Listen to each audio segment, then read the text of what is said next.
The intense situation had started on May 3rd. The situation or the happening spread, the violence spread like a wildfire, and then within a few minutes, churches and houses in Imphal city, the state's capital, started being burned by the miscreants. Houses were not spared, churches were not spared, and everyone was running for their own life. And when the Imphal capital city was laying in such a fire, why was the Chief Minister of Manipur sitting as a mute spectator who was there at a stone throw distance from the incident where it was from where the incident was happening? And the mob, along with or accompanied by the commandos, started moving towards the border line of KUKI district and Imphal West at Gamgepai. And the civilians, the volunteers, they started defending the border line using nothing, just with a bare hand, just using the stones and the sticks available at the moment.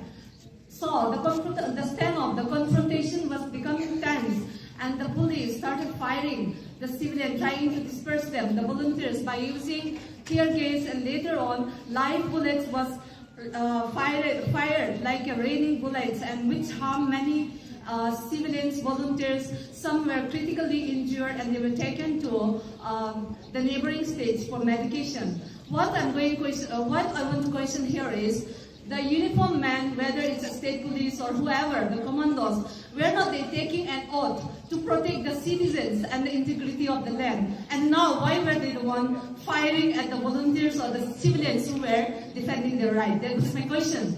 And the third one,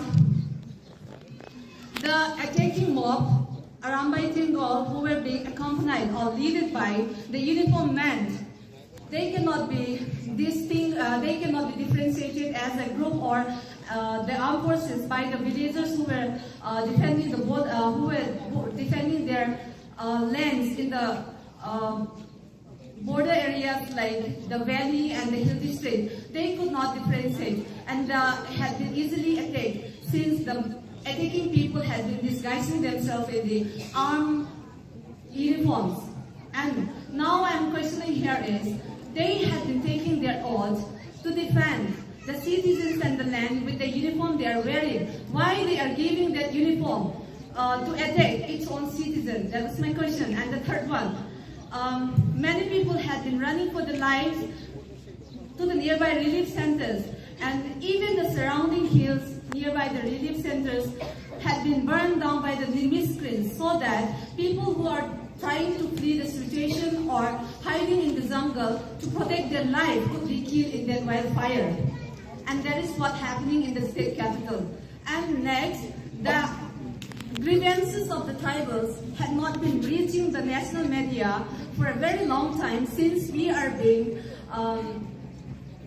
barred from using internet by banning the mobile internet services and even the broadband services, while the people in the valley had been taking this as an advantage, using the internet, spreading lies, and then spreading all the blames on the tribals for all of their doings.